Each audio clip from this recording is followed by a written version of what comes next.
where they race. I'm on what would be the backstretch of Carroll Speedway, guarding the bowl. Los Angeles and the automobile were born and grew up at the same time.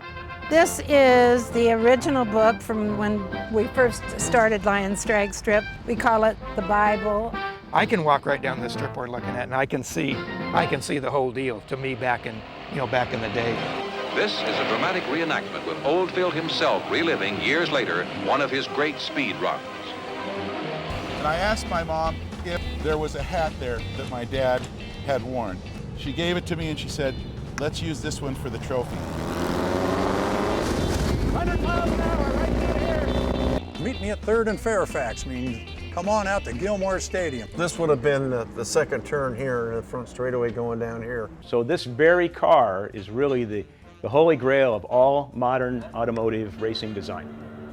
And when they got to the end of the drag strip, they turned left, came along underneath this bridge right here, made this left turn, and headed off in this direction over by this big pile of debris now. That's where the hay bales were.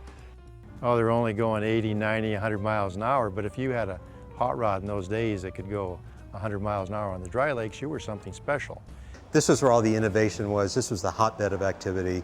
This is where everybody who wanted to race came to cut their teeth. One other episode of Jay Leno's Book Club. Now, I remember a couple of years ago, one of the first book clubs we did was on this book here, Where They Raced. Harold Osmer is the author. And look, real racing, real road racing, and he's got a bunch of things out here. There's another Saugus Speedway. He probably knows more about the history of racing in Southern California than anyone. Well, he got together with Harry Pallenberg, very talented director and producer, to make this DVD, Where They Raced.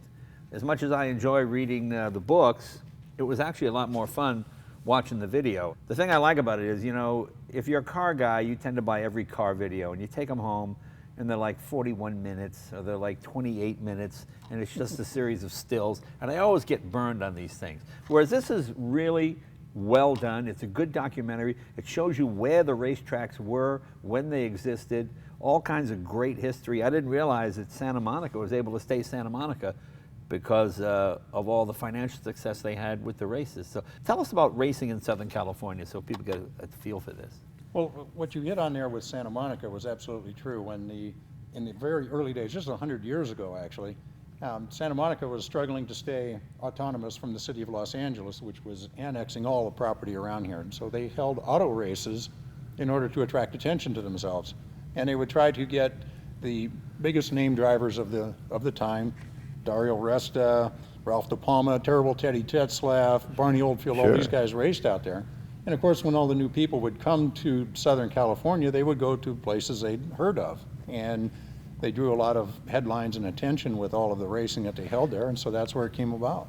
And nowadays, we think 30,000 spectators is a lot. They would get 100,000 spectators at some of these races. And that was a huge portion of the population of Los Angeles. Yeah. We're talking, 20%, 25% of the entire population of Los Angeles would be coming out there, and that was a long trek to get all the way out to Santa Monica from. The thing I found fascinating is famous Rodeo Drive, where you think of Beverly Hills and all the high-end stores.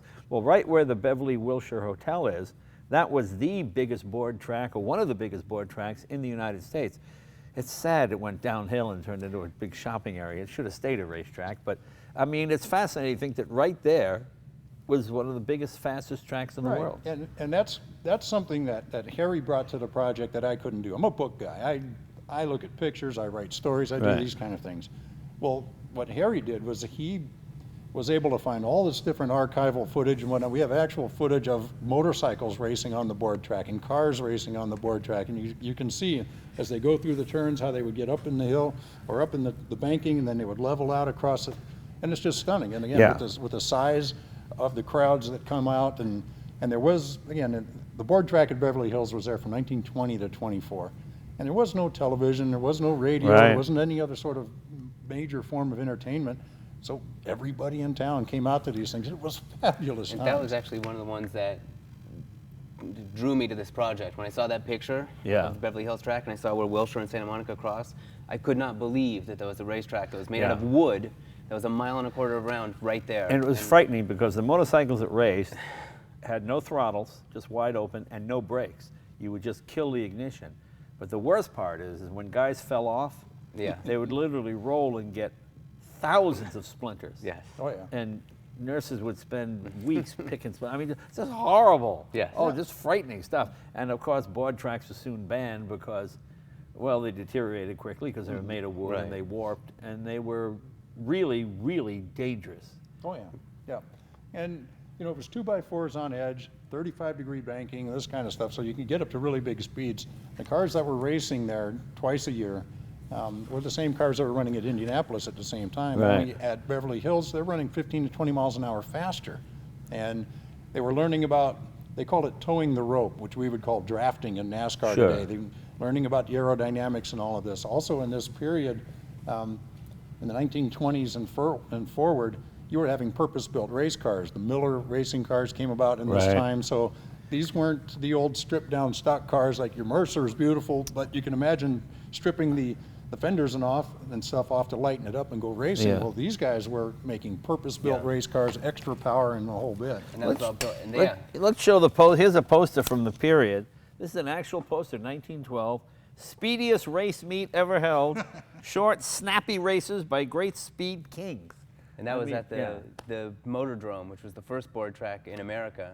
And you know, Los Angeles, out of the 20 some odd board tracks that were in the United States of America, 3 of them were in Los Angeles proper. Yeah, and it's not just 100-year ago racing. You cover stuff right up to the modern Corona races in the 50s and in the 60s. I mean, and it's the cool thing fascinating. is, when you get the video, you'll notice there are a lot of actual cars that still exist from the period.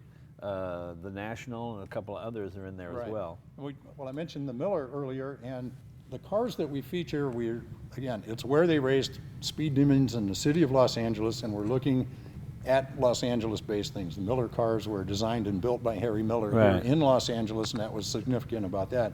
And when we spoke with that gentleman, it was fascinating because he showed up and he said, look, guys, I got 45 minutes, okay? And we said, all right, we were ready to go. We started talking, we got the whole episode done, and he got passionate about what he was talking about. And he said, oh, wait, excuse me, do you have an extra couple of minutes? Let me tell you another story. Right, We yeah. went like this for 3 hours. And in the end, we were apologizing to him. He was apologizing us for using up our time. But it was, again, you know, you never see Harry or I in the video at all interviewing people, so you don't have to listen to us ask questions. We tried to get those guys to No, you just did a tell us nice their job. story. The thing I also liked is when you recreated, you drove around, because all those roads exist to this day. San Vicente Boulevard, Wilshire Boulevard, that was the racetrack, and you recreate it in modern time, of course. That's my favorite part, is to be able to know that you're on a racetrack. So, you know, as you're sitting in traffic on Wilshire Boulevard, you know, down by the beach, imagine that, you know, guys like Barney Oldfield and Eddie Pullen were going, you know, 90 miles an hour, ripping around the corner, and, you know, that's just amazing. I guess the last races you talk about are probably Ascot, right? Yeah. So that'd be the late 60s. We talk a little bit about Lions Drag Strip. We have Lions Drag Strip, I enjoyed that. Which is and now also a shipping container yard. Sports car racing in Southern California as well. In the 50s, you have a nice piece on that. Yeah, out at the Pomona Drag Strip, they used to use the parking lot for the road races. And there was a place called Paramount Ranch. Yep. It's when we go riding motorcycles, we go to a place called the Rock Store. It's up in Malibu, and I had always heard about this Paramount Ranch, and I never could find it. And then one day, I just going down a fire roads. Oh, there it is. I'd driven past it on the freeway. It was so overgrown, but it was like a figure 8. If you can imagine how many crashes in a figure 8. Well, it was pretty bad. But you can still see some of the road there. There was a cross, but it's still. But it's fascinating because that's one of the few places where you can still see the original course is still out there. And you can, as you walk around, they won't let you drive on it now. It's a state park, but you can certainly go out there and walk along it, and that's part of what I like about this kind of history is that it's still here. You can go out and you can still connect to it. And there were so many people pouring into this area that a lot of the existing culture and history just got squashed by the sheer influx of people coming in. Because you realize how wide open Los Angeles was 100 years ago. I mean, there was nothing. Right. You know, it was, but you had the same weather with no traffic. Right. It was fantastic. All the pictures of that are, you know, we have the pictures where the racetracks were usually built on the sort of the outskirts, the edges of where the town was. So when we have a picture of like the Beverly Hills, to the left of it, it's literally nothing. Like, it's just wide open spaces. You know, it was fun because I read the books before the video came out, so it was kind of fun to look at the still pictures. But then to see in the video recreating the track with using the actual cars of the period is really good. Yeah. Where can people get this? You can get it on the website, which is just www.wheretheyrace.com. Okay.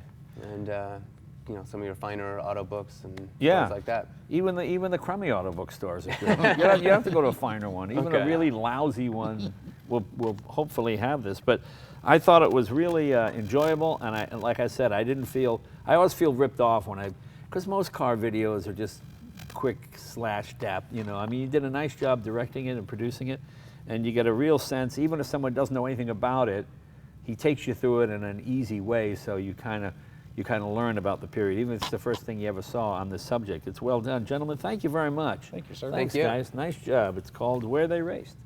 Check it out.